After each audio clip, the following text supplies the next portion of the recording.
Sandra, bonjour. Bonjour Jérémy. Alors, par habitude sur cette chaîne, on va se tutoyer, on se permet, mais on ne se connaît pas, c'est la première fois qu'on se rencontre. Effectivement, oui, mais moi ça me va très bien. Le tutoiement, c'est nickel. Ça marche. Du coup, tu es Game Master dans une escape game, donc chez Enigma, c'est ça? C'est exactement ça, oui, Enigma Escape, qui se trouve sur Toulouse, en 3 emplacements. Donc un centre-ville qui est rue Bayard, l'autre un peu plus haut, avenue de la Gloire, et un autre un peu plus loin, vers la périphérie de Toulouse, qui est à route de Longueuil, qui est nommé pour la peine Enigma City. Ok, il y a, ouais, c'est combien? 11 salles, un peu comme ça? Oui, et 11 salles en tout, c'est exactement ça. C'est une grosse structure, quoi. Une grosse structure, oui. Ça fait combien d'années que tu travailles là-bas? Là, ça va faire plus de 4 ans que j'y suis. Je suis arrivée là-bas en octobre 2020, à la période d'Halloween. Très bien, Oui. pile pour se faire peur, quoi. Exactement, oui, j'étais ravie. Sache-le. Peut-être pour les gens qui ne connaîtraient pas encore les escape games, est-ce que tu peux nous rappeler ce qu'est une escape game? Alors, On sent que ça- un escape game, c'est un jeu, en fait, c'est une salle d'évasion. On enferme des joueurs dans une salle durant 60 minutes, hein, c'était le principe de base. Et le but, c'est qu'ils en sortent en résolvant des énigmes. Et moi, mon rôle en tant que Game Master, c'est de suivre la partie et de venir, en fait, les appuyer, les aider quand besoin est, pour qu'ils sortent dans le délai imparti. Et voilà, c'est ça le principe de l'escape game.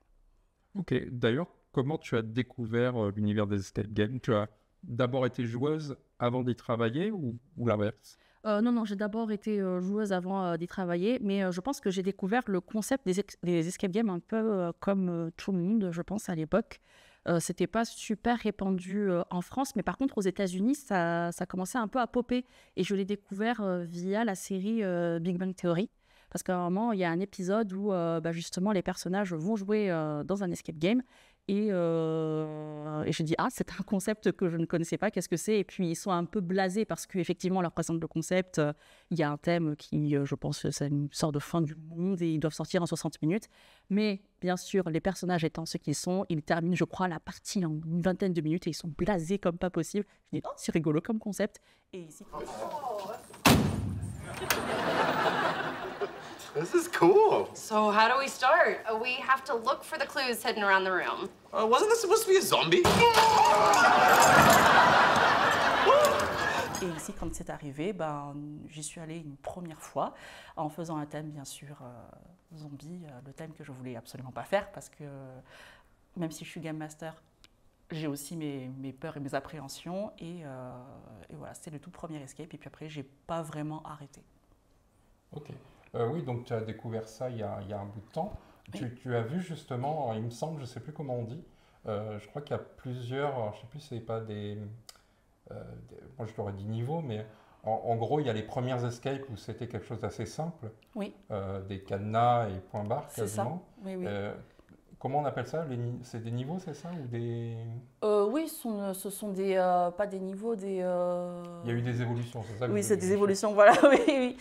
Oui, c'est vrai. Au départ, c'est vrai que c'était très système Cana. Le tout premier que j'ai fait, la toute première salle que j'ai faite, c'était justement à Enigma, c'était la salle des zombies. C'est vraiment un système de Cana avec il y a un peu de mécanisme déclenché par les joueurs quand ils résolvent les énigmes. Et puis, au fur et à mesure, effectivement, eh bien, on se sépare de ce système de Cana. Il y en a vraiment de moins en moins jusqu'à ne plus en avoir du tout dans la salle.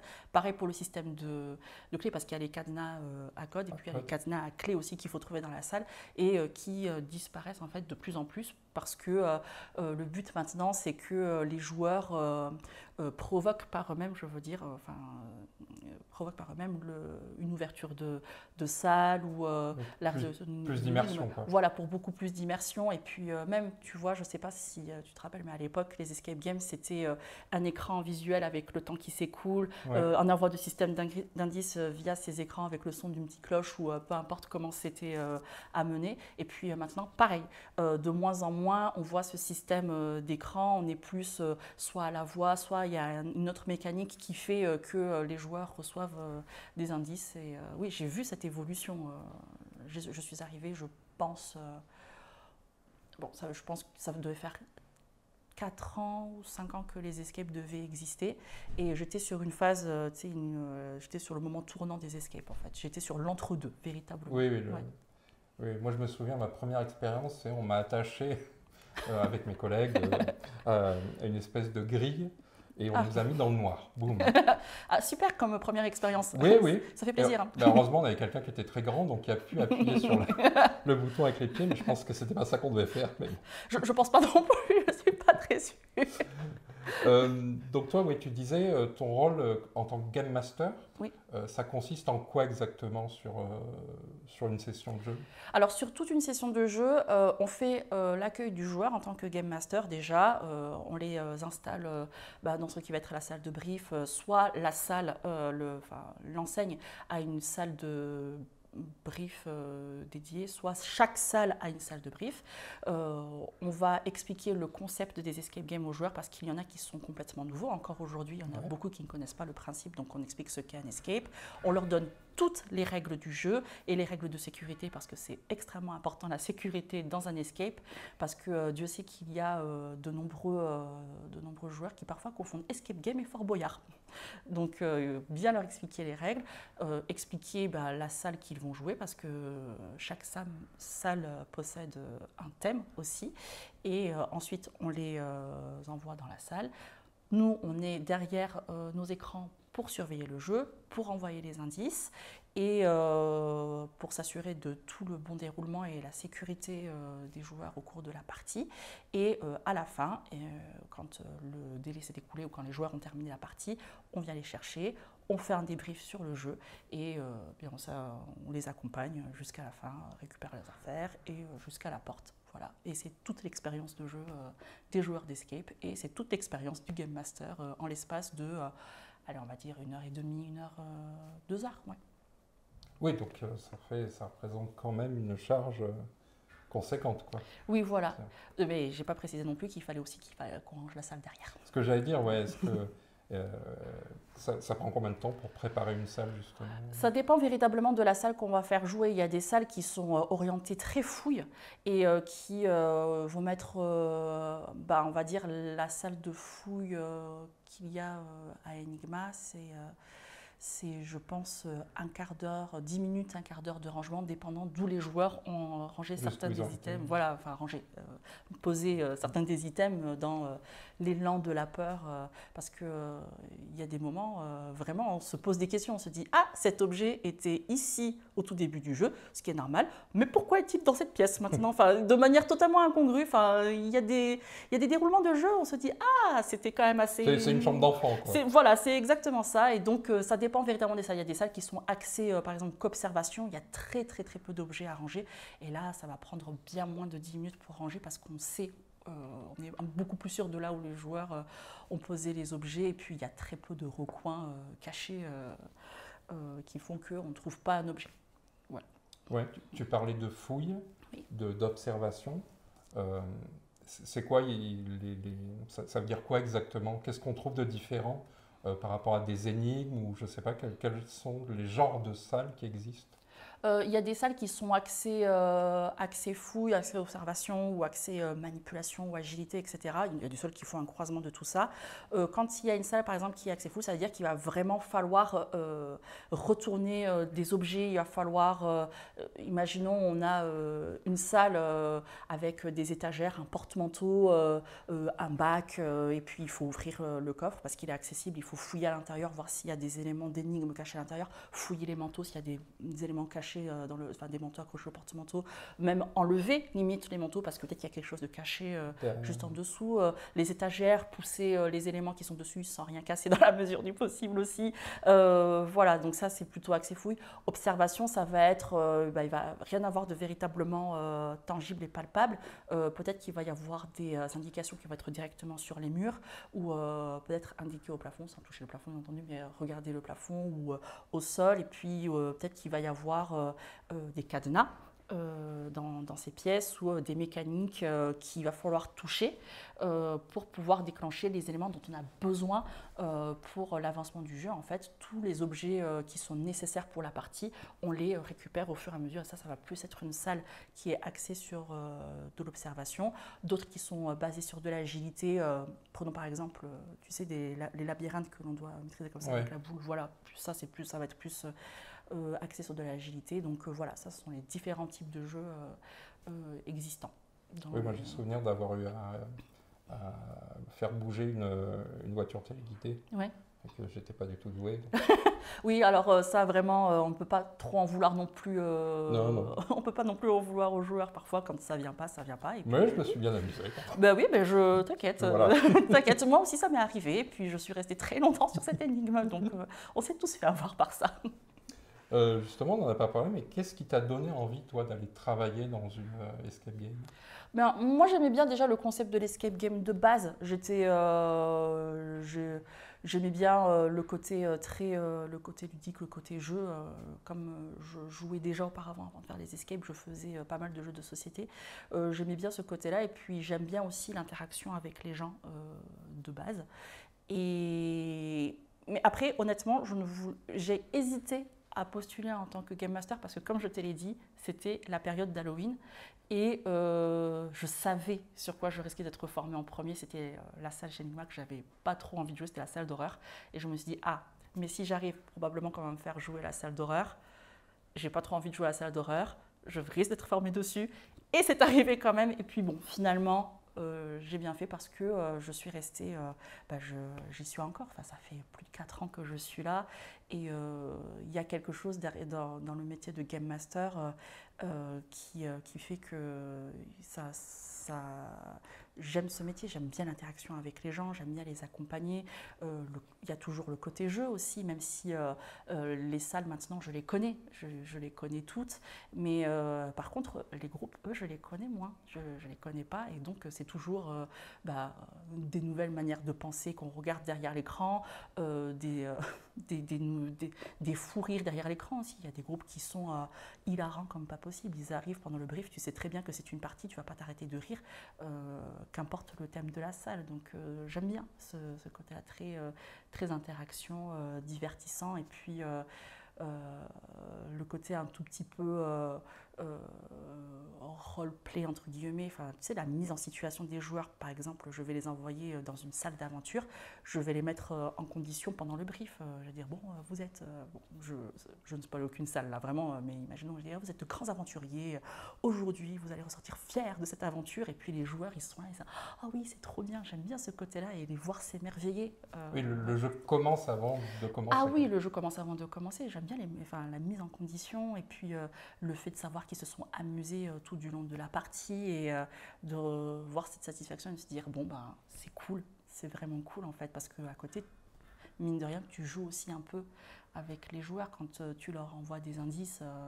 Ils se disent, ah oui, c'est vrai, c'est pas bête, et puis ils ont une interaction avec toi. Parfois tu peux pas leur répondre parce que sinon ça fait un indice en plus, mais en mode, ah ouais, bien vu, franchement Sandra. Et je suis comme ça, oui, je sais, je sais, mais d'un autre côté c'est un peu cheaté, je connaissais ma salle aussi, donc voilà. Oui, justement, tu dis que tu dois intervenir, ou en tout cas interagir avec les joueurs et les joueuses. Justement, comment tu gères cette distance entre, j'imagine, l'immersion et aussi le rester observatrice, quoi? Je sais pas. Je t'avoue que je ne sais pas trop comment. Ça dépend. Ça dépend véritablement. Je pense que ça va vraiment dépendre. Ça va dépendre des groupes. Il y a des groupes qui ils vont être dedans de suite. Dès l'entrée, tu as ouvert la porte, ils vont te dire on est venu pour telle salle, ils se sont mis en mode on est pour telle salle, et donc je vais pouvoir jouer le jeu de suite.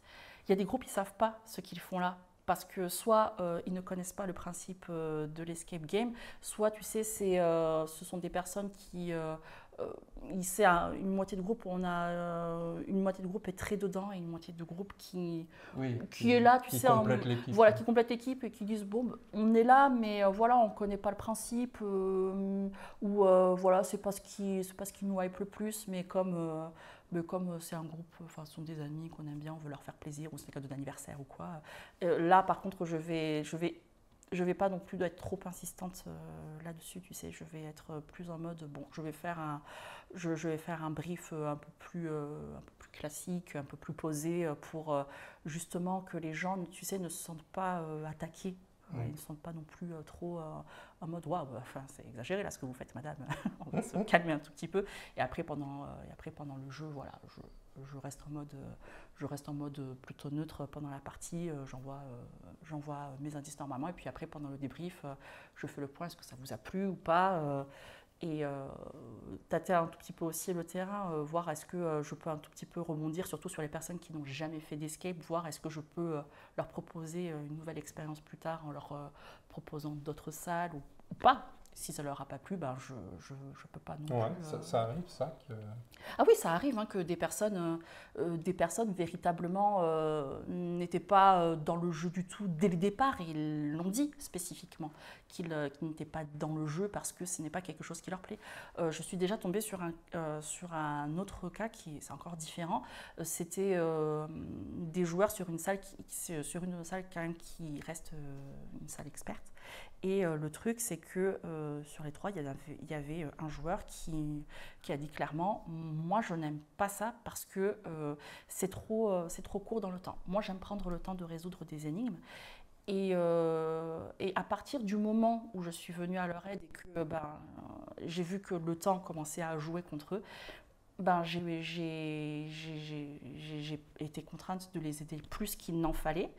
Et il m'a dit, à partir du moment où on a reçu cette aide, je n'étais plus dedans. Il a dit, il y a des énigmes, j'aurais voulu vraiment prendre le temps, plus de temps pour la résoudre. Et j'ai dit, je comprends bien. Et je sais bien que vous m'aviez dit depuis le départ que vous n'étiez pas pour ce type de jeu, mais malheureusement, ça l'a démobilisé. Voilà, ça l'a démotivé complètement, alors que ses deux autres amis étaient beaucoup plus dedans, hein. Ils étaient à fond, il n'y avait pas de problème, mais voilà, ce joueur en particulier a dit non, vraiment les escapes, c'est pas pour moi, et j'insiste pas. Je ne peux pas faire plus. Il y en a pour qui, qui l'expérience ne plaît pas du tout, et on ne peut pas faire plus.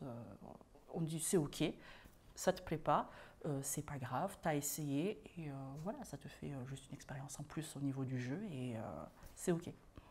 Oui, et tu disais, oui, c'est une durée, alors ça dépend des salles j'imagine, mais en moyenne c'est 60 minutes. Oui. Donc on peut perdre. Donc on peut perdre, je sais, c'est très frustrant. On peut perdre, mais j'ai déjà perdu aussi en escape, donc j'apprends aussi à relativiser les choses. On peut perdre, oui, parce qu'il y a des salles, si on ne... Je comprends que ce soit très frustrant, mais s'il n'y a pas ce côté on a perdu, je trouve que la salle n'a pas grand intérêt. Je ne dis pas qu'on fait perdre volontairement les gens, bien loin de là. Il y a un moment donné, même si on aide les joueurs et qu'on essaie de les soutenir le maximum parce que le but aussi c'est d'essayer de leur faire avoir le maximum de la partie. À un moment donné, si on sent que ça ne va pas être possible, il faut qu'on stoppe le jeu parce qu'après, il y a aussi les autres joueurs, les autres groupes qui arrivent derrière. Mais on va quand même les voir. On leur montre ce qui n'a pas pu être réalisé. Hein. On ne les laisse pas en plan derrière en disant bon, tant pis, voilà, dommage. Allez, faut recommencer. Voilà, vous reviendrez une autre fois. Allez, merci beaucoup. Non, on leur explique ce qui n'a pas été compris, par exemple, ce qui n'a pas été vu. Et puis, voilà, on leur dit vous n'avez pas réussi à ça, peut-être parce que ce n'était pas à votre niveau aussi, parce qu'il y a des joueurs qui viennent faire, par exemple, une salle qui est très compliquée alors qu'ils n'ont pas d'escape à leur actif ou qu'ils en ont très très très peu et c'est dommage en fait. Et on leur dit pendant le brief, c'est une salle qui reste difficile, vous n'avez pas fait beaucoup d'escape, il y a des risques que je ne voyais pas l'intégralité du jeu, je vais faire au mieux. Mais il y a ce risque-ci. Ils le savent dès le départ. Et à la fin, il y a le petit côté frustrant. Mais comme ils savaient aussi, quand on leur a dit au début, pas y avoir peut-être l'intégralité du jeu, et bien on leur montre, ils sont OK avec ça et ils se sont quand même amusés. Oui, tout ce qui compte. Oui. Et c'est ce qui compte en fait. Et oui, tu disais, il y a des niveaux, il y a plusieurs niveaux dans les salles, niveau de difficulté. Oui, il y a plusieurs niveaux de difficulté. Il y a des salles qui sont vraiment destinées aux personnes qui sont débutantes parce qu'elles sont soit didactiques, soit il y a un croisement, tu sais, entre ce que je disais à un moment donné, entre l'observation et la fouille et la manipulation. Il y a un équilibre entre tout ça qui fait que les joueurs s'y retrouvent, ils ne sont pas trop perdus. Il y a des salles à niveau intermédiaire qui...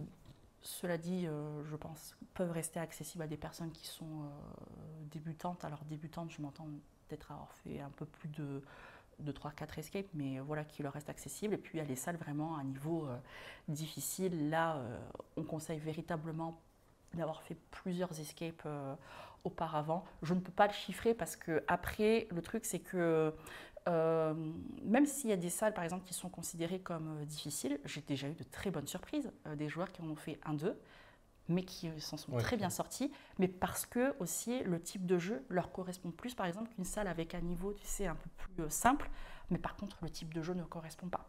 Et donc voilà, on peut avoir de très bonnes surprises, mais de manière globale, oui. Quand les gens nous posent des questions, on leur dit oui, quelles sont les salles que vous nous conseillez? Eh bien voilà, il y a cette salle, mais c'est une salle qui est difficile.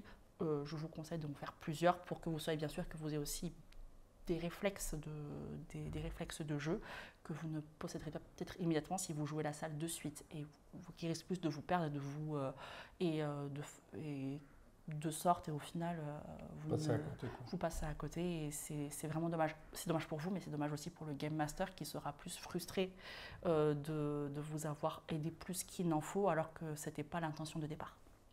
Oui, parce que toi, du coup, tu as quand même une sorte d'engagement émotionnel quand tu es avec ton groupe.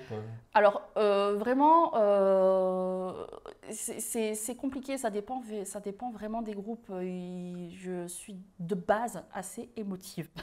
De base, je suis assez émotive et donc il y a ce côté un peu ça m'énerve, les joueurs ils n'arrivent pas à s'en sortir et j'ai envie qu'ils sortent parce que vraiment ils le méritent et puis ils comprennent les énigmes et tout et puis il y a ce côté un peu c'est dommage.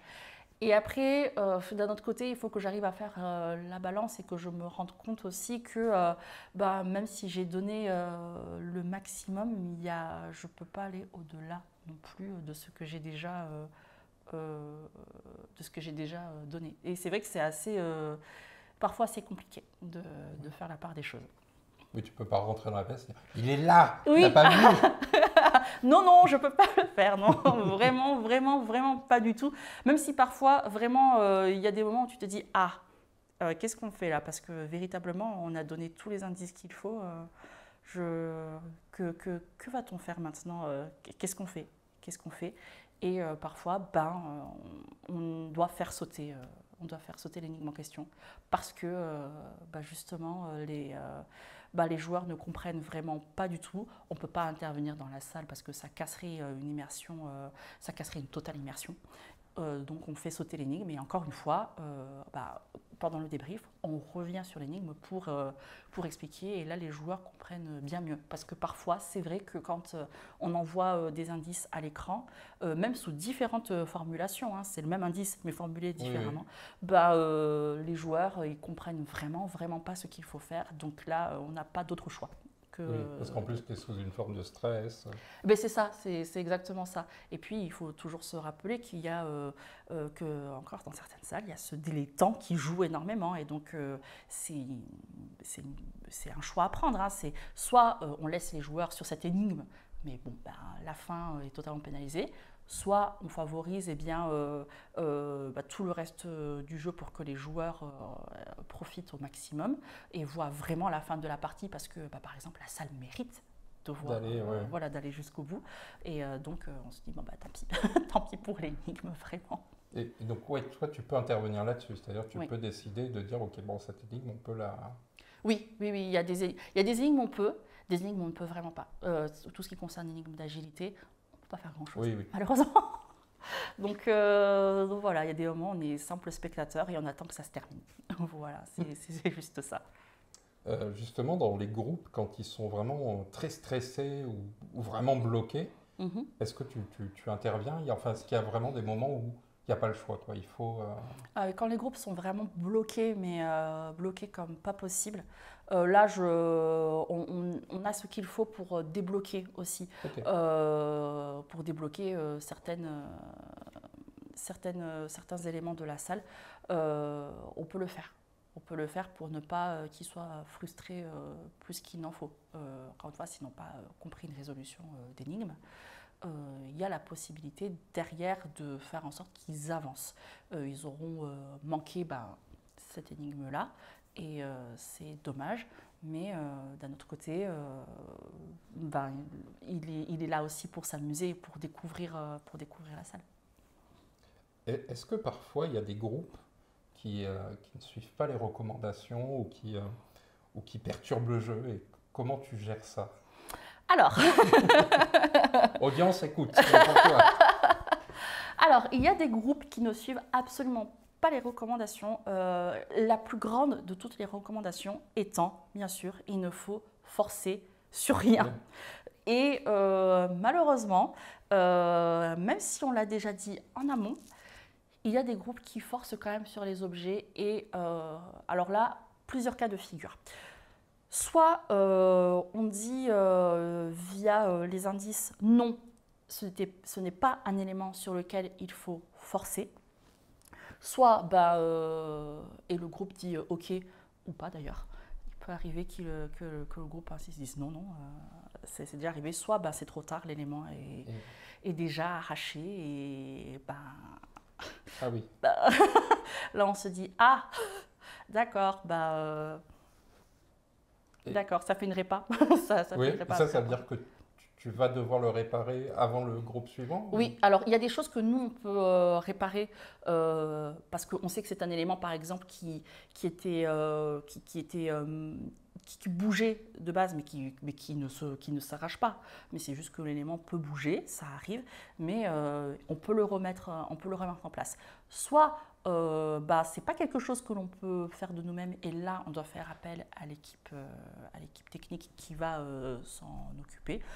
Soit on sort la chose directement de la salle et bien si c'est pas faisable sur le moment parce qu'on est trop court en temps d'un groupe à un autre ou vraiment il n'y a pas de solution immédiate pour réparer cet élément, on va attendre l'intervention, encore une fois, de l'équipe technique qui viendra réparer la chose. Et après, parfois, on dit véritablement aux joueurs de laisser la chose en question. Et il est déjà arrivé que les recommandations ont été faites avant la partie et que pendant la partie, les joueurs très têtus disent « Non, mais on ne sait jamais. On ne sait jamais. » La grande fameuse phrase qui est « On dit ça pour nous induire en erreur. » Non, non, pas du tout. C'est... Oui, ça y est, jamais. Tu ne fais jamais de fausses. Non, non, non. Sauf si vraiment il y a anguille sous roche et là, ça va se sentir un tout petit peu.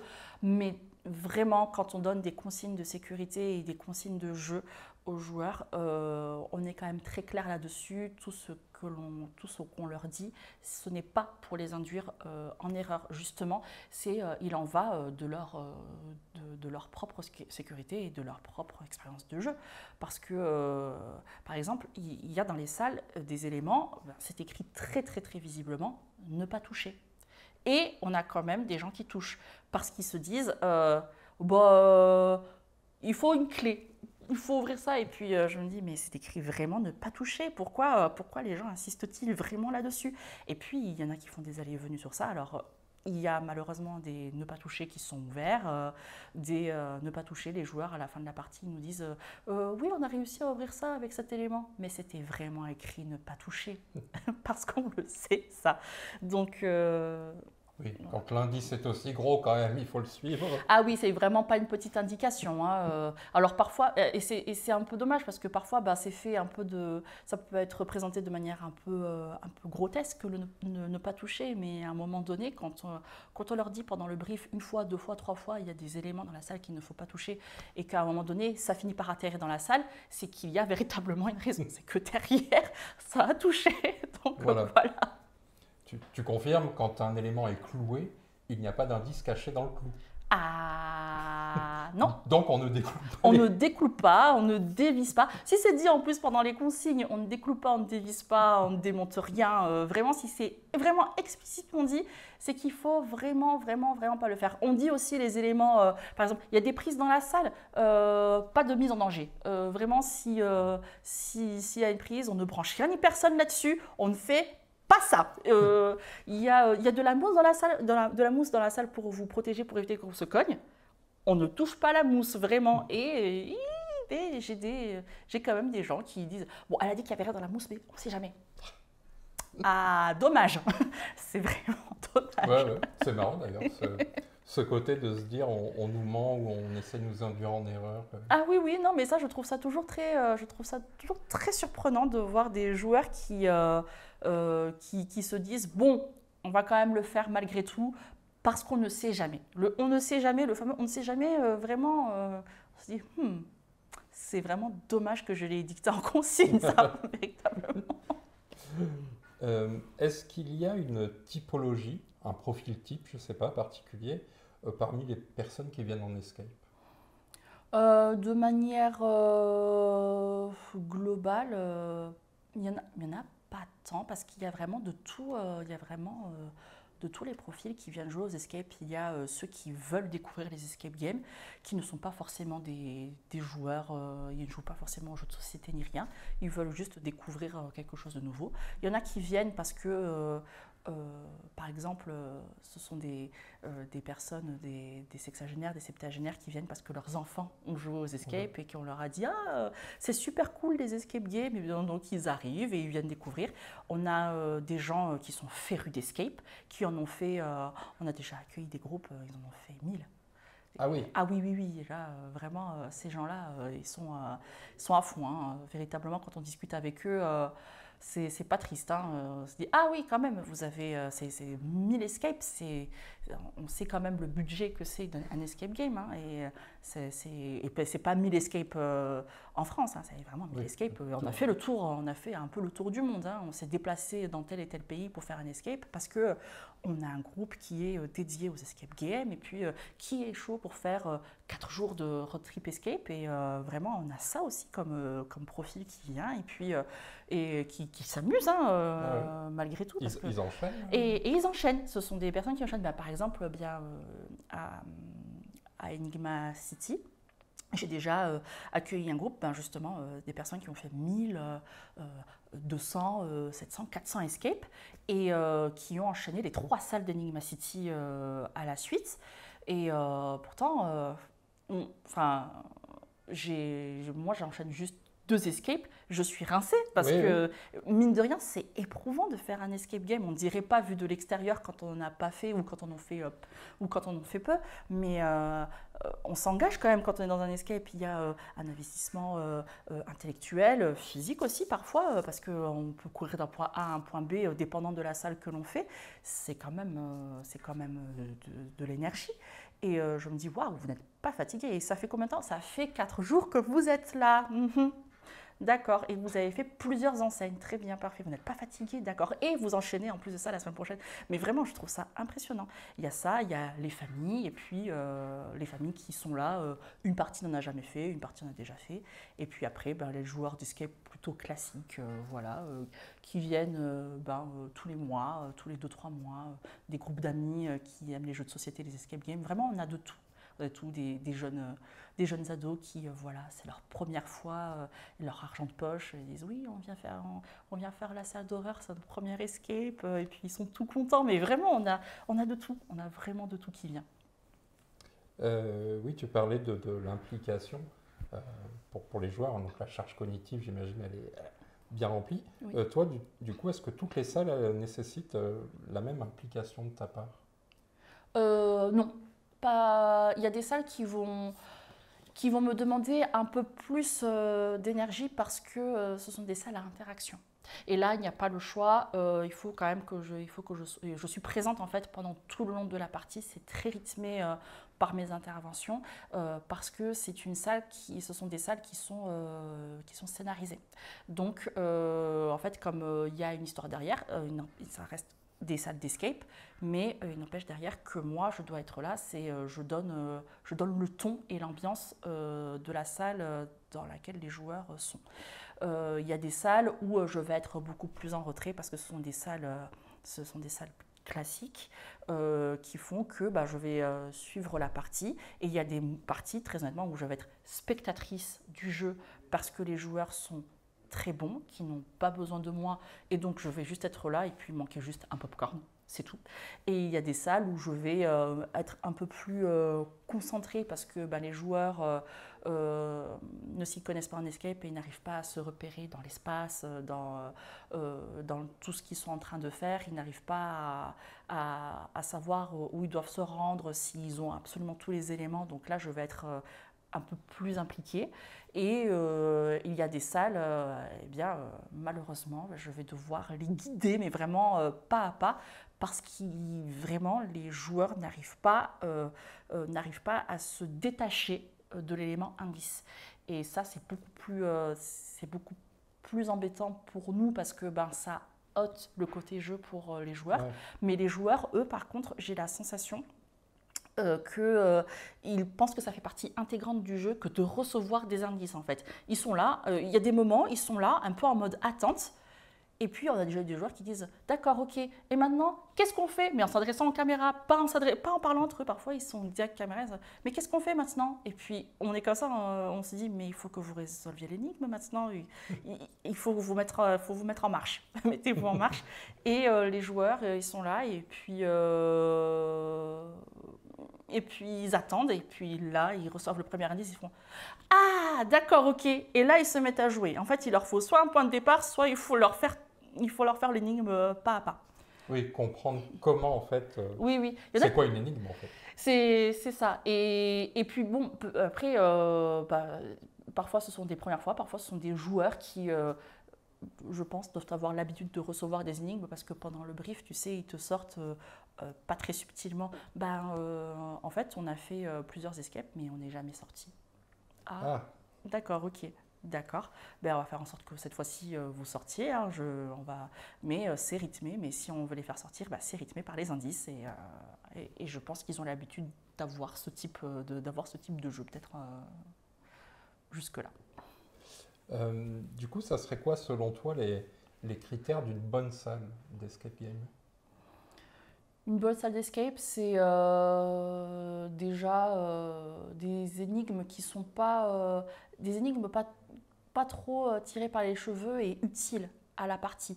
Là où tu résous une énigme et ça te mène quelque part. Et cette énigme-là, et tu dis « Ah, j'ai réussi à résoudre l'énigme, mais à quoi ça va servir ?»« Ah, d'accord, ok, ça, je l'avais vu au début du jeu, mais j'avais pas fait le lien parce que j'avais pas encore cet élément en main. » Et voilà, là où il y a un flow qui ne s'arrête pas, là où il y a un bon rythme de jeu et où on ne se dit pas dis donc, mais pourquoi on a résolu cette énigme? Je comprends pas, je comprends vraiment pas. Il y a ça et il y a le côté, et je pense que ça joue aussi, il y a le côté déco aussi. Tu sais, quand on te propose un thème et que quand tu rentres à l'intérieur, tu te dis « Waouh, j'ai l'impression d'être dedans. » J'y suis. Ouais, j'y suis véritablement. Ça contribue aussi beaucoup, mine de rien, à l'immersion pour te mettre en condition de jeu. Je pense que ça joue beaucoup. Donc, une bonne déco de salle qui tape vraiment bien dans le thème et des énigmes qui font que c'est super bien rythmé. Je pense que ça contribue, ça fait une bonne salle d'escape. Justement, il y a des thèmes ou des ambiances particulières que toi tu préfères gérer en tant que game master? Je suis en train de réfléchir un tout petit peu à toutes les salles. À Enigma City, j'aime bien. Enigma City, c'est encore autre chose en termes de jeu. Parce que comme c'est une ville type asiatique qui a été reproduite et qui a beaucoup d'interactions, j'aime bien parce que ça, c'est le côté, les joueurs sont toujours en permanence ils sont toujours dans l'histoire en fait. Ils ne sont jamais détachés de l'histoire. Il y a des moments où on les laisse résoudre les énigmes, parce qu'il y a des pièces qui sont pour la peine le côté escape, là où ils ne sont qu'entre eux et pas dans l'espace partagé avec les autres joueurs.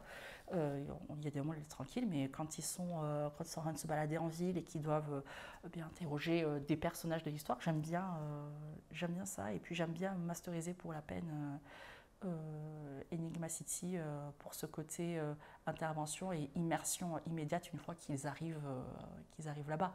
C'est-à-dire ils arrivent et on les met en condition directe, ils s'assoient, on leur présente leur mission, ils sont envoyés en mission et toi tu es là, tu les suis, tu es au talkie et tu leur dis qu'est-ce que vous faites, qu'avez-vous trouvé, même si tu sais très bien ce qu'ils font et ce qu'ils ont trouvé. C'est indéniable, hein, mais j'adore ce côté-là. J'aime bien cet échange en fait qu'il y a entre le game master et les groupes. J'aime bien parce que ça donne une nouvelle énergie en fait au jeu, qui n'est pas l'énergie quand les joueurs sont dans une salle avec un thème et où tu agis par un écran interposé.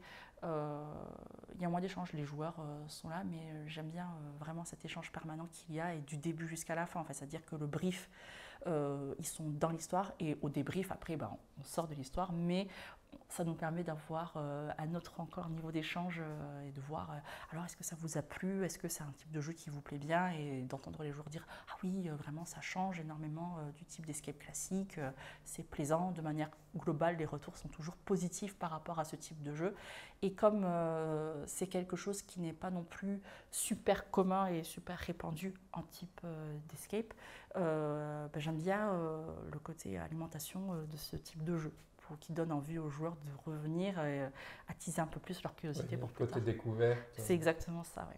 Mais du coup, ça veut dire qu'aussi, tu as un côté un peu comédienne, quoi, par moment. Oui, il y a le côté un peu comédie sans une actrice de renommée mondiale. Mais il y a le côté, effectivement, le côté intervention qui fait que tu dois un tout petit peu jouer la comédie. Ce n'est pas le cœur du métier pour la peine à Enigma City. Tu dois jouer un jeu, mais à côté, il faut quand même que tu assures ta partie. Donc tu dois rester quand même le game master et t'assurer que les joueurs ont bien compris ce qu'ils font là. Donc le côté comédie, c'est ok. Il est très très très très plaisant et très drôle parce que tu as des échanges avec les joueurs. Parfois, en fait, ni eux ni toi ne sont prêts pour ce qui va se passer. Tu ne peux pas anticiper la réaction des joueurs quand ils t'aperçoivent, mais eux ne peuvent pas non plus anticiper ce qui va se passer. Et pourtant, le nombre de fois où les joueurs disent on va faire ça, d'accord, on va faire ça, d'accord, ok, on va faire ça. Et tu débarques et on te voit et ils sont comme ça. Et toi aussi, parfois, tu es comme ça et tu te dis comment est-ce qu'on va aborder le sujet et puis tu n'as pas le choix, tu sais que c'est toi le game master et que derrière, tu dois assurer la partie. Tu dis bonjour. Bon, donc nous allons faire ça. Nous allons faire comme ça et comme ça. À quel point, du coup, la narration ou les éléments narratifs sont importants dans une salle d'escape et est-ce que c'est difficile à mettre en place, à faire C'est pas difficile à mettre en place. C'est important parce que les joueurs, quand ils viennent jouer, quand ils réservent une salle, ils s'attendent à quelque chose. Ils se préparent à quelque chose et c'est important pour nous, Game Master, de les mettre dans le bain une fois qu'on a fini tout ce qui est éléments de brief, pour que les joueurs ils s'immergent en fait de l'ambiance dans laquelle ils vont se trouver. Il y a, je prends le cas d'une salle d'horreur. Ils savent qu'ils vont jouer une salle d'horreur, donc dès le départ, il faut savoir accentuer et appuyer fort sur ça parce que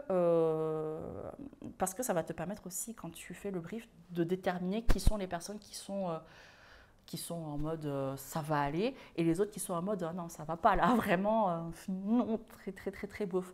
Parce que tu sais, il y a des salles où il faut placer les joueurs dans certaines zones de la pièce, et donc dépendant de ce que tu as raconté, et dépendant des personnes qui sont en face de toi et qui sont en mode hey, ceux qui sont en mode pas trop, tu sais où tu vas les mettre. Bon, parfois, malheureusement, c'est tout le groupe qui est en proie et saisi à la peur, donc tu n'as pas beaucoup d'alternatives, mais au moins, tu sais que tu as plongé les gens dans le bain. Parfois, c'est pas difficile du tout de le faire, les gens ont peur d'entrer.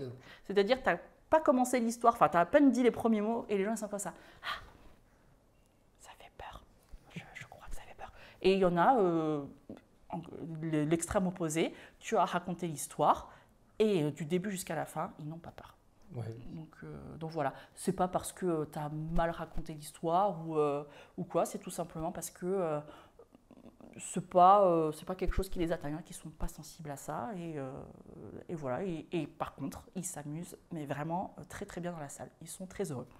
Oui, et justement, oui, il y a quoi? Il y a des effets visuels, il y a ce qu'on appelle les jumpscares, comme au cinéma, il y a ce genre de choses? Oui, il y a des jumpscares, c'est prévu pour, vraiment. Après, si on ne prend pas les salles d'horreur, on prend des thèmes beaucoup plus classiques. Oui, il y a des effets visuels. Quand tu racontes bien l'histoire au départ, quand tu as bien présenté l'histoire, et bien les joueurs ils se retrouvent dans le scénario, ils se disent « Ah oui, effectivement, nous sommes bien à l'intérieur ». Et puis, il y a des éléments qui font dans la salle, qui font partie ou pas de l'énigme, qui font que les joueurs ils sont plongés dans, ils disent ah oui effectivement nous sommes bien là-dedans. Parfois les joueurs ils oublient aussi ton histoire, hein, mine de rien. Oui. Ah ouais, t'as raconté l'histoire, ils vont pas s'en rappeler, hein, vraiment, ils sont entrés à l'intérieur, ils vont ressortir de la salle. Ils vont se rappeler plus du jeu que de l'histoire en elle-même. Les merveillettes. Ouais, c'est ça, exactement. C'est tout à fait ça. J'ai vu qu'il y avait, si je ne dis pas de bêtises, il y avait genre le Temple Maudit, enfin il y avait des salles qui font penser à des films. Mm-hmm. Je ne sais pas si c'est tiré des films ou si ça fait juste penser. Oui. Est-ce que d'après toi c'est plus facile pour immerger les gens quand ça fait référence à des films, à des choses de la pop culture? Oui, alors on a donc effectivement le temple perdu chez nous. Ce qui fait que les joueurs viennent, c'est le visuel de l'affiche parce que ça ressemble incroyablement, étonnamment, à Indiana Jones. Et c'est ce qui fait que les joueurs viennent jouer la salle et se réfèrent à la salle sans regarder le niveau parce que c'est notre salle experte. Et il y en a beaucoup qui viennent en voyant juste l'affiche, ils se disent « Oh, ça ressemble à Indiana Jones, c'est Indiana Jones, c'est sûr, c'est Indiana Jones, on va aller le faire parce que c'est Indiana Jones. » Et donc les joueurs arrivent et on les installe, on leur dit « Bon, avant de commencer, parce que tu sais, tu as un peu flairé le truc, tu te dis je pense que ces joueurs ne sont pas trop prêts. Est-ce que vous avez vu le niveau de la salle? Non. Ah, c'est notre salle experte. Ah bon? Et puis, bien sûr, on va juger la personne qui a réservé la salle. Et puis après, généralement, on entend le « Mais on est très fan d'Indiana Jones, on les a tous vus. On les a vraiment tous vus. D'accord. » Ok. Donc on va vous arracher le cœur dans pas longtemps. Très bien, donc vous attendez à quoi à l'intérieur et parfois aussi s'accompagne le « on n'a jamais fait d'escape ». Et là on se dit « ah, d'accord, ok, donc ça va être plus compliqué encore ». Et quand ils sont dans la salle, de manière globale, ils ne sont pas déçus. Hein. Ils ne sont pas du tout déçus. Ce n'est pas du tout l'histoire d'Indiana Jones qui se trouve à l'intérieur, c'est tout à fait autre chose. C'est autre chose qu'on leur propose qui n'est pas Indiana Jones. Mais de prime abord, le visuel a beaucoup joué et c'est ce qui fait que les joueurs viennent dans la salle. Ouais. Justement, on est avec les joueurs et les joueuses. Est-ce que tu as vu les attentes des participants évoluer sur les 4 dernières années? Et aujourd'hui, quelles sont-elles d'après toi? Je pense que les joueurs, ils veulent plus d'immersion encore. J'ai l'impression que c'est ce qu'ils cherchent. De plus en plus, c'est vraiment de l'immersion et de l'effet waouh. J'ai plus cette sensation, surtout quand on voit les progrès qui sont faits en termes de jeu. Tu compares l'escape game quand c'est arrivé en France à l'escape game aujourd'hui. Vraiment, ça n'a plus rien à voir. on est très très loin des systèmes cadenas Oui. première génération. Porte cachée dans un placard. Exactement, on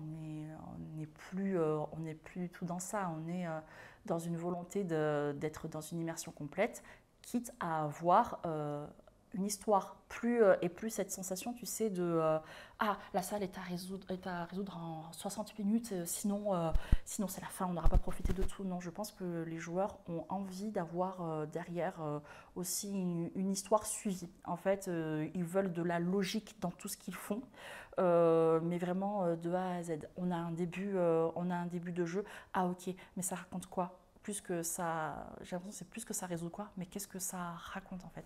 Ah ok, on va résoudre cette énigme. Ah d'accord, ok, donc en fait il y avait tel et tel élément de l'histoire qui font que, ok, donc on va, et jusqu'à la fin, et jusqu'à avoir une conclusion.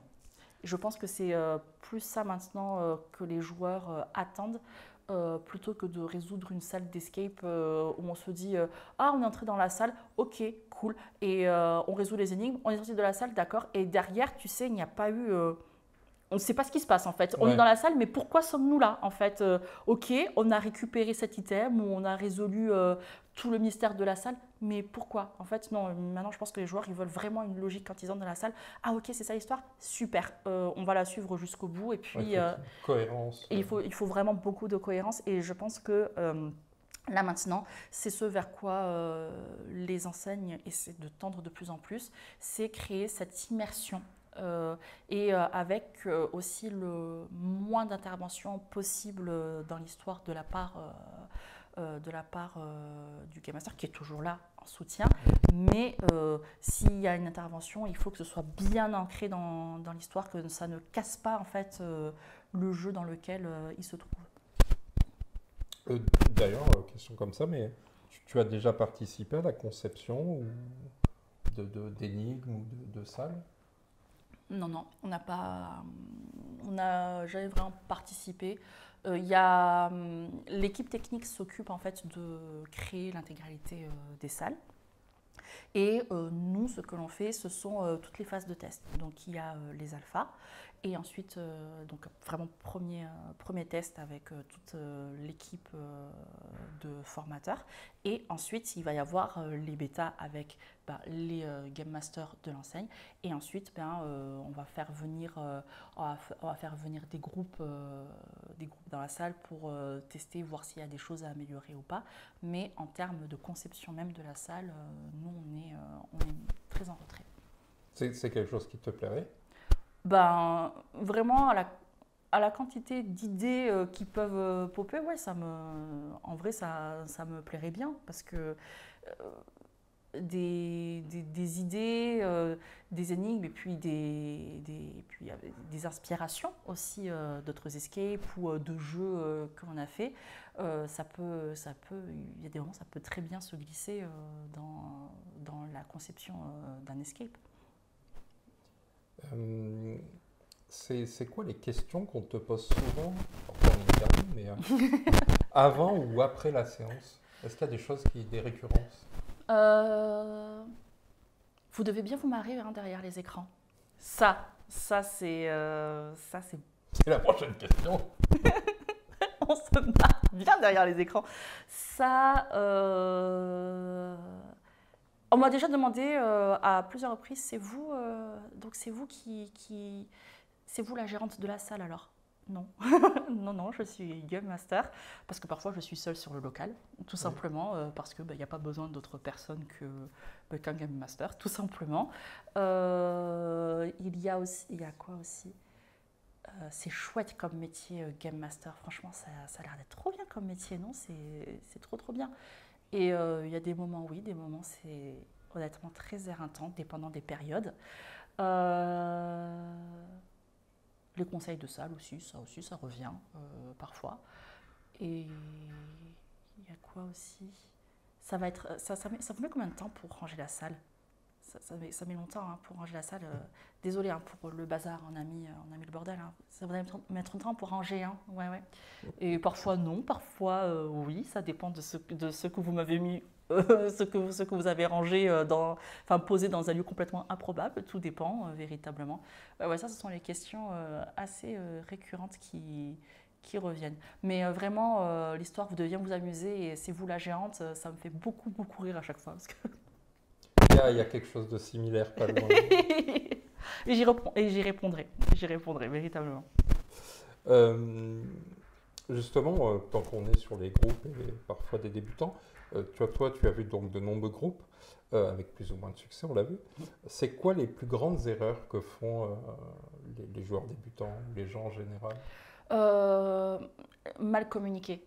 Et ça, je trouve ça vraiment très dommage. Mal communiquer, surtout quand il y en a un qui a trouvé un élément important d'une énigme et qui l'a bien mis dans sa poche. Et je ne parle pas d'une expérience vécue par moi-même il y a quelque temps. Parce que j'ai fait exactement la même erreur, mais dissimulée. En fait, c'était même pas dissimulé. C'est juste que parfois les joueurs, ils ont l'élément essentiel avec eux. Et soit c'est une personne du groupe qui pense ne pas avoir quelque chose d'important en main et donc il va rien dire pendant mes 5 grosses minutes et 5 minutes, Dieu sait que c'est long en escape parfois. Et à la fin, ils disent, mais vraiment, personne n'a vu cet élément. Et puis la personne sort tout de sa poche de manière très naturelle en disant, c'est ça que vous cherchez? Mais pourquoi tu n'as rien dit? Ben, je sais pas, moi. Donc le manque de communication. Ça, c'est vraiment, c'est la tristesse absolue. Vraiment. Et puis, parfois, c'est pas un indice, mais tu obligé de dire, quelqu'un possède l'élément sur lui. Ils disent, ah bon, qui? Qui a fait ça? Et oui, c'était expérience vécue il n'y a pas très longtemps. Il y a un élément qui était dans la salle et j'ai dit, oh, c'est hyper important. Il faut vraiment que je le garde sur moi. Et je ne voulais pas le lâcher parce que je savais qu'il fallait que je résolve les énigmes derrière. Donc j'ai mis l'élément dans ma poche.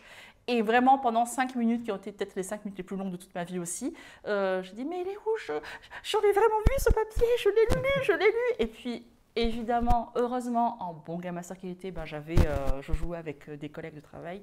Il a dit, fouillez vos poches. Et j'étais comme ça. Voilà, je me cache derrière le papier. C'était pas moi du tout. Et je me suis rappelé du pourquoi je l'avais mis dans ma poche. Oui. Est-ce que pour les salles, il y a une seule solution? Une seule solution, c'est-à-dire... Oui, pour finir, pour sortir. Ah, alors, chez nous, oui, on a une seule fin pour chaque scénario. Je sais qu'il y a d'autres escapes qui proposent des fins alternatives dépendant des choix des joueurs et je trouve que c'est très judicieux. J'ai pas eu l'occasion encore de jouer ces salles-là parce que la dernière salle dont j'ai entendu parler, je crois que c'est sur Paris et j'ai pas encore eu l'occasion de monter sur Paris pour faire ces salles-là, mais il existe des escapes avec des fins alternatives, dépendant de... Des embranchements. Ouais, voilà, dépendant des embranchements, et je trouve ça très malin. C'est très très malin. Et non, chez nous, il y a vraiment... Il n'y a qu'une seule fin. Mais du coup, tu as déjà eu des groupes qui ont trouvé une solution alternative ou qui inattendue? Alors une fois, j'ai un groupe, c'était très mignon. Alors c'était très très très inattendu, en même temps c'était très mignon. C'était la salle Braqueur Amateur chez nous. C'était une MJC qui était venue jouer, donc on avait des jeunes enfants, ils avaient 10-11 ans. Sans spoiler, j'ai dit. Voilà, non, je ne spoil rien. Voilà, je ne spoil absolument rien, mais leur encadrant qui était là. Et pendant le brief, on leur explique bien que la porte par laquelle ils entrent va se verrouiller et va déclencher une alarme et qu'il faut qu'ils trouvent un autre moyen de sortir. Et il se trouve qu'à un moment donné, il y a une intervention qui se fait qui fait que qui leur met juste un coup de stress au cours de la partie. Et je ne sais pas pourquoi, ça les a tellement stressés qu'ils ont arrêté tout ce qu'ils faisaient. Et je les ai vus vraiment se mettre en queue leu-leu. Et vraiment, ils ont rebroussé chemin, les mains en l'air, jusqu'à la porte d'entrée. Et j'étais comme ça. Mais que font-ils exactement? Mais vraiment, ils sont sortis, mais très lentement, les mains en l'air, en queue leu-leu, et très sérieux en plus, en mode on a fait une bêtise ou quoi. Et je me suis dit, ah, d'accord, ok. Mais ils avaient tout récupéré par contre, hein. Ils avaient tout avec eux, mais les mains en l'air quand même. Et j'ai ouvert la porte et j'ai dit, ok, d'accord, c'est fini? Oui. D'accord. ok, c'était pas la fin prévue, mais sortons quand même. Oui, oui, sortez vraiment. C'est vraiment des braqueurs amateurs. Ah oui, là, c'était vraiment des braqueurs amateurs pour la peine. Mais il y avait un côté hyper mignon aussi à la chose, donc je voulais pas, je voulais pas non plus leur dire, ben, sortez pas, vraiment. Et puis. On était vraiment sur la fin du jeu aussi, donc j'ai dit on va le laisser comme ça, je leur ai expliqué la fin de la partie, mais c'était très drôle et très mignon et super inattendu. Là, pour le coup, là, c'est le seul groupe qui m'a vraiment créé une fin alternative sur toutes les années passées en Escape. C'est vraiment le seul groupe qui m'a créé vraiment une fin. Est-ce qu'il t'est déjà arrivé d'avoir un problème technique pendant une séance? Oui. Ouais. Et Oh. est-ce que le groupe s'en est rendu compte? Et malheureusement, oui. Ah, ben. Oui, oui. Ah oui, là, c'était très dommage. Là, on n'a pas eu beaucoup de choix que d'arrêter la partie.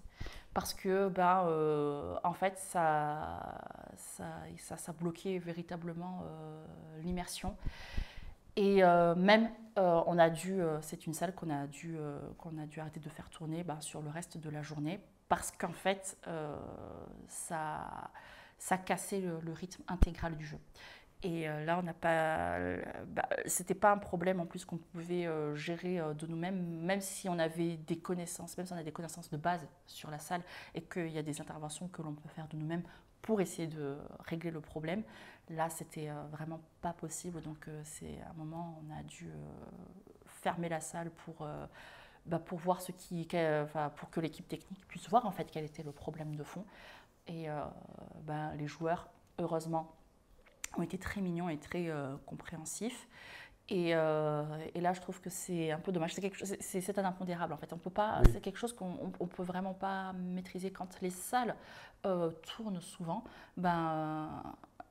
Pour nous, quand on arrive, c'est normal d'arriver et on ne fait pas, on se dit pas il y a un problème. Quand il n'y a pas de retour de collègues de la veille ou du jour même, parce que par exemple les week-ends on fait les changements de shift et si le matin il n'y a pas eu de problème, parce qu'aucun collègue n'en parle, pour nous ça va fonctionner. Et puis malheureusement, en cours de partie, ça peut arriver qu'il y ait un problème qui n'existait pas auparavant. Mais oui, comme pour les attractions. C'est exactement ça. Ça arrive totalement, de manière totalement aléatoire. Et parfois, c'est un problème technique qui va durer peut-être juste tout un après-midi ou peut-être juste toute une journée. Et le lendemain, ça va refonctionner sans qu'il n'y ait eu de réponse véritable au problème. Donc voilà. Oui, moi j'ai une anecdote au cinéma. Ouais. Il y avait, c'était pour Alibi.com 2, il y avait l'équipe du film qui venait. Et en fait, ils ont coupé le film. Donc, on n'a pas eu les 20 dernières minutes du film. L'équipe est arrivée, du coup, on a pu parler. Ils étaient là, oui, j'espère que vous avez bien aimé le film sans l'avoir vu en entier. Et on a eu la projection après, quoi. Et pareil, c'est dû à un bug. Et oui, et ça, c'est quelque chose qu'on peut vraiment, malheureusement, pas gérer.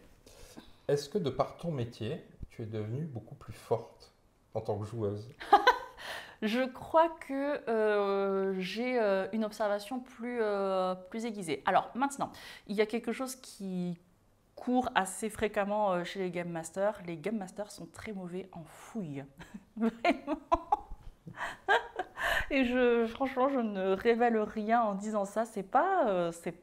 Apparemment, c'est pas le point fort des Game Masters. On n'est pas bon en fouille.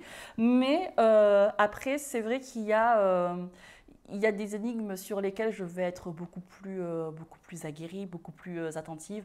Peut-être aussi parce que les énigmes entre elles, il y a des énigmes qui se répètent d'une salle à une autre ou d'une enseigne à une autre. Et donc, il n'y a pas grand mystère. Il y a des énigmes que j'ai jamais vues auparavant, mais qui relèvent de la logique. Mais comme j'ai beaucoup plus l'habitude maintenant, je réfléchis beaucoup plus. Et puis, je pense aussi qu'avec les jeux de société à côté, comme j'ai pas mal joué aussi aux jeux de société, ça aide aussi beaucoup. Mais quand je suis arrivée en tant que Game Master, j'étais pas non plus la joueuse la plus aguerrie. Hein. Je me rappelle quand même 2-3 moves que j'ai fait. Je dis, avec le recul, c'est un peu bof quand même. Hein. Vraiment, l'observation, elle était pas terrible. Hein. Oui, d'ailleurs, il y a eu l'explosion donc des escape games. Mm-hmm. Il y a eu aussi, du coup, dans les jeux de société, l'arrivée massive des escape games en jeu de plateau, tu en joues à quelques-unes? Alors j'ai fait tous les unlocks. Ok. Les unlocks en version grande, il y en a juste un en petite version, le tout dernier qui est sorti, le Sherlock Holmes qui est sorti, que je n'ai pas fait. Mais je les ai tous faits. Je trouve que pour la peine, c'est bien fait. Quand on demande aux joueurs s'ils ont déjà fait des escapes, il y en a qui nous répondent on a fait le unlock. Et ils se ferment un tout petit peu en mode mais c'est pas des vrais escape games. Et puis j'ai l'habitude de leur répondre que c'est bien de les avoir fait parce que mine de rien, ça travaille aussi l'observation. Le unlock, il y a des moments, Oui. il y a des parties, c'est assez sournois quand même. Hein. On est comme ça en train de regarder et puis on se dit Il y a un 22 là-dedans. oui, c'était pas le chiffre 20. Oui, c'est exact, c'était le 22. Ça fait combien de temps qu'on est dessus? Ça fait 10 minutes. Nickel. Et le chrono est en train de dire que nous avons dépassé le temps depuis 20 minutes aussi. Nickel, mais c'est très bien. Mais ça force l'observation. Et puis, quand ce sont des groupes d'amis ou des familles qui viennent jouer et qui ont déjà joué ensemble, ça exerce aussi la communication. Beaucoup, parce que le unlock le demande aussi, mine de rien. Et puis, il y a des mécaniques dans certaines parties de unlock qui sont quand même très intéressantes, qui se rapprochent aussi parfois des escapes. Par exemple, il y a des énigmes qui sont vocales, qui font que ça constitue aussi un bon exercice pour les escape games, ou des énigmes où c'est tactile et on se dit « Ah, mais c'est pas mal ». Donc, ouais, les unlocks, je les ai tous faits. Exit beaucoup moins. J'en ai fait un et celui que j'ai fait, je n'en étais pas super fan parce qu'il me semble que c'est un one shot les exits.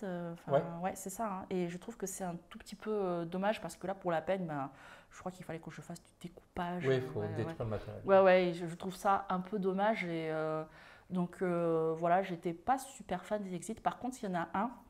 Alors c'est escape game slash aventure slash c'est adventure games, je sais pas si tu vois. Et ça par contre j'aime beaucoup. C'est beaucoup plus long par contre parce que c'est fait en plusieurs parties donc ça peut prendre plus d'une soirée pour jouer à Adventure Games, mais ça je trouve que c'est pas mal fait. Mais oui, à tous ceux qui n'ont jamais fait d'escape, voilà, les unlocks sont très bien, vraiment, je les conseille. Et si vous pouvez Adventure Games, c'est très bien aussi parce que eh bien, c'est le système d'agrandissement d'espace de jeu à Adventure Games. Tu sais, tu découvres une pièce, plus que dans les unlocks où c'est le système de cartes d'assemblement où c'est un peu plus dans le tactile, on va dire. Là, c'est vraiment grosse ouverture de jeu et les escapes, c'est ça aussi, on résout des énigmes pour agrandir l'espace de jeu. Donc voilà. Ce qui est souvent le plus intéressant, moi je me souviens de la toute première escape que j'ai fait, c'est le côté, je parlais tout à l'heure de la porte derrière le placard, mais c'était littéralement ça, de se dire, ah mais en fait c'est pas que cette salle. C'est ça. Ouais. C'est exactement ça. Et moi, je trouve que c'est super bien de ne pas rester sur une seule pièce et d'avoir, même s'il y a deux pièces, mais quand c'est bien fait, tu sais, quand le lien est bien fait entre les deux pièces, je trouve que c'est super chouette d'avoir ce grand espace de jeu.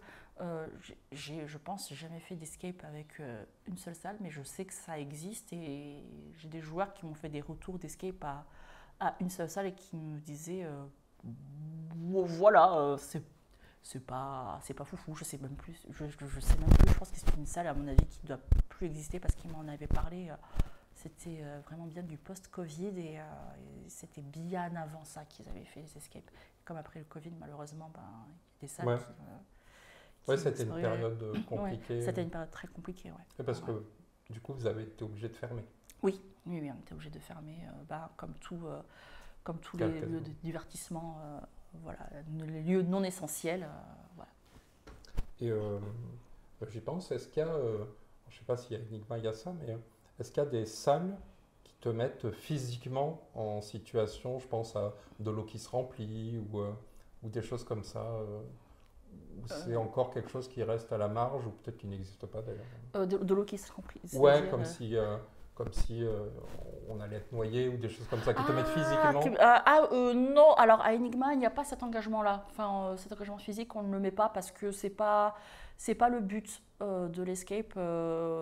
L'escape est avant tout. Enfin, l'escape, c'est vraiment, on reste sur du jeu. Tu bouges. Dans les salles, d'une salle à une autre. Enigma City, tu vas vraiment bouger d'un lieu à un autre pour la peine. Et ça va en gage physique. Il y a des salles qui sont il y a des salles qui proposent de la verticalité, ce qui n'est pas commun dans beaucoup d'escapes, hein, parce que généralement c'est très linéaire. Hein, c'est tu ouvres une salle, ah bah super, je passe d'un salon à une chambre. Voilà, il y en a. Par contre, il y a des salles qui proposent de la verticalité, mais réel. C'est pas genre je suis montée dans un petit grenier, j'ai regardé par dessus et puis j'ai fait les lignes dans le grenier. C'est vraiment tu passes à l'étage, mais avec tout le monde. C'est-à-dire généralement quand tu ouvres une pièce qui se trouve au-dessus ou en dessous, et il va y avoir peut-être 2 joueurs qui vont te donner des informations depuis le sous-sol ou depuis le dessus. Et voilà, non là c'est vraiment tous les joueurs passent au-dessus ou tous les joueurs passent au-dessous ou bien tous les joueurs doivent aller au-dessus et repartir en bas et partir en bas. Enfin, il y a ça qui est proposé, mais ce n'est pas voilà, tout ce qui va être des salles qui se remplissent d'eau. Voilà. Alors peut-être que ça existe et que je n'ai pas eu l'occasion de le voir encore, parce que je n'ai pas fait toutes les salles d'escape encore disponibles à travers la ville et à travers le pays et le monde entier. Mais là, pour la peine, non, je pense que en termes, il y a les escapes qui te restreignent, genre tu te mets des camisoles de force, dépendant du thème dans lequel tu joues, ou des lieux où tu es menotté, ou vraiment enfermé dans un petit cagibi. Mais ce n'est jamais pour super longtemps. Mais on évite de trop mettre en stress. C'est ça, exactement, parce que je pense qu'au plus physique, qui mélange les deux, tu sais, ce serait plus Prison Island, tu sais, en format mode Fort Boyard. Je pense qu'il y aurait plus ça, mais les escapes, ça reste quand même des jeux de réflexion, là où voilà, on te demande plus ça que d'engager physiquement. Oui, on n'est pas comme dans les films, escape game, où les gens finissent cramés. Oui, donc on est très très très loin de ça, très loin du compte, mine de rien. Tu les as vus Alors, vraiment, pour la peine, non, parce que j'étais pas hypée. J'ai vu le thème, je me suis dit escape game, et après j'ai vu la bande annonce, et puis après j'ai vu les analyses de films, parce que j'ai pas réussi à aller au-delà en fait de la bande annonce. Je me suis dit qu'est-ce qu'on propose encore, qu'est-ce qu'on est en train de proposer aux gens. J'ai l'impression en ayant vu la bande annonce d'avoir vu tout ce que le film allait proposer vraiment dans son intégralité. Et je vois bien en fait le type de jeu que c'est. Tu t'as vu un peu la bande-annonce, tu vois la fin. Oui. Donc tu te dis bon, c'est pas tant ça, un escape game. Hein, on n'engage pas les gens physiquement. J'ai vu des disparitions tragiques.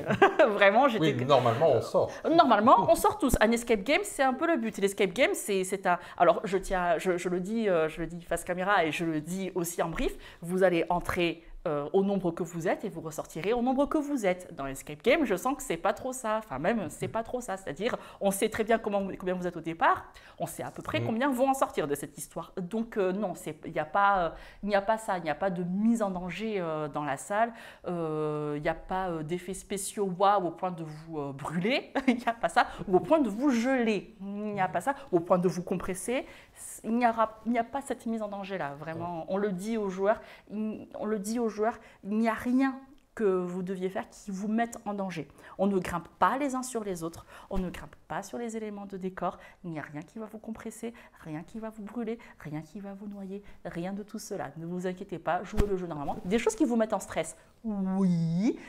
Peut-être un élément, une sensation d'être poursuivi parce que le thème l'impose, oui, mais vous allez sortir vivant. Croyez-moi, vous serez anéanti à la sortie. C'est quoi les compétences indispensables pour être une bonne Game Master ? Il faut être... déjà, le relationnel client, c'est important. On ne peut pas être un bon Game Master si de prime abord, on n'arrive pas à communiquer avec les gens, parce que les gens viennent pour s'amuser, pour jouer. Et la première impression est toujours extrêmement importante. Donc si on se retrouve face à un Game Master qui est moyen enthousiaste, ou qui est juste là parce qu'il devait être là à un instant T de sa vie. Oui, allez, au fond du couloir. Voilà, c'est ça. Les toilettes, ça c'est votre salle d'attente. Donc vous allez aujourd'hui C'est quoi le thème? D'accord, ok. Donc aujourd'hui, vous allez braquer une banque, vous êtes content? Allez, je vous amène pas trop l'intérêt. Donc oui, le relationnel client joue beaucoup parce que on est, mine de rien aussi, un peu la vitrine de l'escape game. Si les joueurs en ressortent avec une expérience positive parce que le premier contact avec le Game Master était super chouette, forcément ils vont revenir parce que peut-être que c'est une première fois, une deuxième fois, mais qu'il y a plusieurs salles à jouer dans cette enseigne. Donc oui, ça reste important le relationnel client. Aussi, il faut faire preuve d'autonomie parce qu'il peut arriver parfois qu'on se retrouve face à un problème technique, comme on l'a évoqué, et c'est à nous de jouer pour faire en sorte que le jeu, si le problème technique n'est pas bloquant au point d'arrêter la partie, et on a encore moult possibilités pour faire continuer le jeu, et puis c'est à nous de faire en sorte que les joueurs continuent le jeu sans s'en rendre trop compte, entre guillemets, même s'ils savent, ils l'auront vu que ça n'a pas fonctionné. Ils vont revenir dessus ou pas, ils vont revenir dessus si vraiment ce sont des personnes qui sont un peu aguerries et qui savent comment fonctionne un escape. Ils vont dire « il y avait un problème » et puis on va leur dire « ben oui, désolé, vous avez compris l'énigme, mais voilà, on n'a pas eu d'autre moyen, donc je le fais passer, mais c'est pas grave. Le but, c'était pas de casser votre expérience de jeu, c'est que vous continuez, vous l'avez continué, vous avez très bien joué tout du long du jeu.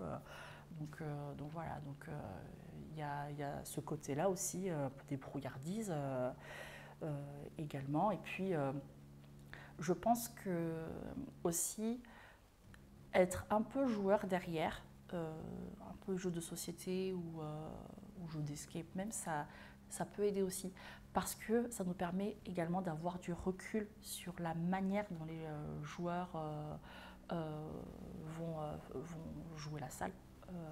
Pour la peine, je pense que quand je suis devenue Game Master, mine de rien, ça m'a aidé d'avoir fait des jeux de société ou d'avoir fait un peu d'escape parce que quand les joueurs sont dans la salle, je comprends aussi leur logique. Il y en a qui ont des réflexions, tu te dis « Ah, c'est intéressant !» mais c'est pas ça. C'est pas ça du tout. Donc, ouais, et puis ça permet d'avoir une meilleure interaction aussi avec les joueurs. Donc, une petite question comme ça, mais est-ce qu'il faut être formé, par exemple, au premier secours ou quoi? Est-ce que ça peut arriver, je sais pas, un malaise? Alors, ça peut arriver qu'il y ait des malaises. Alors, pour ma part, j'ai jamais eu de malaise de joueur véritable au cours de partie. Il m'est arrivé de devoir sortir une chose bien avant le début du jeu parce que c'était elle, par contre, si je la laissais dans la salle, je ne sais pas comment je l'aurais retrouvée. Véritablement, c'était pas possible. Mais des malaises de joueurs, je n'en ai pas eu. Mais de mon côté, je suis formée au premier secours. Ça m'a été très utile, pas pour les joueurs, mais plus pour une collègue de travail. Là, pour la peine, ça a été très très utile au cours de la matinée. Elle était vraiment pas bien et c'est très rigolo parce que c'était très rigolo. Sur le moment, c'était pas drôle, mais ce qui était drôle en fait, c'était juste que la veille, on venait tout juste d'être formé au premier secours. Et donc, vraiment, est arrivé aussi notre collègue, pareil, qui était formé au premier secours, et un autre collègue qui était arrivé aussi, et vraiment, on était tous formés au premier secours. On a dit, bon, d'accord, t'es pas bien, ok, mets-toi comme ça, comme ci, comme ça, ok, tu dois faire ça, fais ça et ça et ça. Donc oui, c'est très utile, en fait, pas seulement pour les joueurs, même pour nous. C'est la sécurité, la santé, c'est important. Est-ce que tu aurais des conseils à donner pour des personnes qui n'ont jamais été en escape et qui prochainement peut-être tenteraient l'aventure? Alors, premièrement, qu'importe l'enseigne que vous allez choisir, regardez le niveau de la salle. C'est extrêmement important parce que on ne dirait pas, mais rares sont les fois où les enseignes mentent sur le niveau d'une salle. C'est très important. S'il y a un thème qui vous plaît, mais que la salle est à niveau 5 sur 5, ne vous y lancez pas. C'est rare les fois où...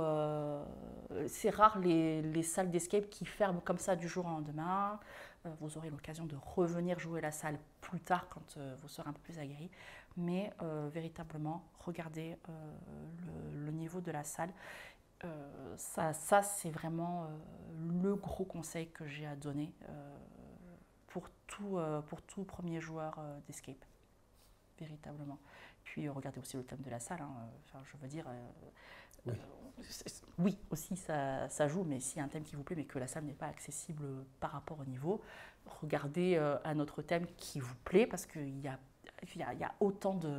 tellement de thèmes qui peuvent plaire à tous les publics que c'est compliqué de ne pas trouver une salle d'escape qui rentrerait dans ce que vous voulez. Donc, le niveau de la salle, c'est important. Rappelle-toi, audience. Avant-dernière question, et donc forcément, on disait tout à l'heure que tu as dû voir pas mal de choses. Est-ce que tu aurais une ou deux anecdotes à nous raconter? Waouh! Des choses qui t'ont marqué ou que tu as vues Ouais, bon, je vais pas rentrer dans les détails, mais parce que ça reste du domaine privé pour les joueurs, pour la peine, mais il y a des moments, les joueurs, ils oublient où ils sont. Hein. Voilà. Ouais, d'accord. Ouais, ils oublient un tout petit peu où ils sont. Donc, ce sont des moments qui sont quand même un peu gênants à vivre parce que tu te dis, là les gars, ça devient un peu intime. C'est très intime. Vous le faites pendant un débrief, c'est super intime là, vraiment, ne partagez pas ça, vraiment. Ça, c'est un moment qui peut être très très gênant. Et puis après, non, il y a beaucoup de moments qui me font beaucoup rire, des réflexions de joueurs en cours de partie qui sont hilarantes. Moi, j'en ai pas de tête qui me viennent immédiatement, mais plein de fois déjà j'ai énormément ri, mais des moments qui relèvent de l'intime des joueurs, ça par contre... Ouais, tu as déjà eu des couples ou des gens qui règlent des problèmes externes à l'intérieur et Alors, ça se retrouve dans... Ils ne règlent pas des problèmes externes en fait, mais par contre, qu'est-ce qu'ils se parlent mal parfois parce que ouais. alors c'est pas souvent que je reçois que l'on a des couples. Les couples le plus souvent arrivent le 14 février. Donc on a très souvent des sessions à deux qui sont réservées et de manière assez globale, ce sont des personnes qui sont très très mignonnes, vraiment des couples assez mignons. Par contre, il est déjà arrivé d'entendre des couples se parler, c'est très gênant. Oui, c'est très très gênant. On se dit, oula, ah oui, non, vous êtes vraiment en train de vous disputer. D'accord, pour une énigme. D'accord, ok. Et parfois, ce sont des gens qui viennent, genre ils sont 4 et puis ce sont deux couples et il m'est déjà arrivé en débrief d'être prise à partie alors que j'ai rien monté du tout. D'accord, elle a tout raté. Oui, mais c'est ça. Et je me dis, mais non, en fait, mais qu'est-ce que vous faites? C'est un jeu d'équipe. Non, ne me prenez pas à partie, s'il vous plaît. Non, faites pas ça. D'accord, mais non, en fait, j'ai pas envie de participer à ça. Et vraiment, on ne sait pas. Et là, c'est le moment où tu sais pas trop comment te positionner. Et quand tu envoies un indice, tu entends le « Ah, tu vois ?» Ah, tu vois, elle est d'accord avec moi, j'avais raison. Ben, c'est pas que je suis d'accord avec toi, c'est juste que c'était la résolution c'est juste comme ça que se résout l'énigme. Hein. C'était pas être d'accord ou pas avec toi. Mais voilà, je ne veux fâcher personne. Hein. Là, pour la peine, je veux juste vous faire jouer. C'est simplement ça. Une fois, j'avais un couple, ils étaient très, très, très choux. Ils m'ont dit pendant le brief, bon, alors, vous allez nous entendre nous insulter. Hein. Voilà, on le dit de suite. Et je me suis dit, ah, d'accord, ok, donc d'accord. Et moi, j'étais prête à entendre tous les noms d'oiseaux, mais vraiment, le plus haut que j'ai entendu, c'était « Oh, mais qu'est-ce que t'es bête !» Point. Vraiment, ils étaient très choux et ils ont fait toute la salle vraiment tranquillement, mais et vraiment ils m'ont dit on va se disputer, on va s'insulter et tout. Ils étaient tellement choux et je leur ai dit pendant le débrief, mais je comprends pas. Enfin, je comprends pas. Enfin, dans le sens où vous m'avez dit que vous allez vous insulter, vous disputer, mais pas du tout en fait. Je sais pas ce qui relève pour vous de la dispute parce que c'était mais totalement ok. En fait, la partie, il n'y a pas eu de cris, pas d'insultes. Le plus haut qu'on m'avait dit, c'était t'es totalement bête. Enfin, je veux dire, non, vous étiez très très bien. Donc voilà. Ils avaient anticipé quelque chose qui n'est Ah pas... oui, oui, mais il y a beaucoup de groupes qui me sortent, quand je leur demande, bon, ben, vous avez déjà fait des escapes ensemble, ils me disent oui, et vous allez entendre beaucoup d'insultes. Et je suis comme ça, ah, et maintenant, ben, je suis prête, en fait. Quand ils me disent ça, généralement, ce ne sont pas les pires groupes en termes d'insultes. Par contre, parfois, il y a des groupes, d'apparence, ça ne fait pas de mine, mais une fois à l'intérieur, je me dis ah oui, non, c'est un peu trop rageux là. C'est vraiment très rageux. Et parfois ils s'auto-insultent. Et je suis comme ça, mais non, mais calmez-vous. Pourquoi vous faites ça? Dernière question du coup. Tu vois comment l'évolution des escape games, plus de technique, d'immersion? À mon avis, ça va être plus d'immersion et je pense que il va y avoir des progrès techniques qui vont être faits derrière. Je pense que ça démarre quand même un peu maintenant, mais à mon avis, ça va être vraiment quelque chose. Alors peut-être que je rêve quand je dis ça, mais je vois quelque chose qui est quelque chose de très cinéma. Tu sais, les joueurs, ils sont véritablement dans une aventure, mais totale. Ce sont les héros. Un livre dont vous êtes le héros. Eh bien voilà, c'est un escape dont vous êtes le héros. J'ai l'impression que ça pourrait tendre vers quelque chose de comme ça. Alors peut-être que je suis dans une utopie complète, encore une fois, mais je ne pense pas que ce soit impossible. Ce côté un escape dont vous êtes le héros, vu déjà qu'il existe des escapes avec des fins alternatives, vu des décors, des immersions, des interactions qu'on propose aux joueurs dans les salles d'escape, un escape dont vous êtes le héros, why not quoi? On attend ça avec plaisir. Sandra, merci beaucoup. Mais merci Jérémy.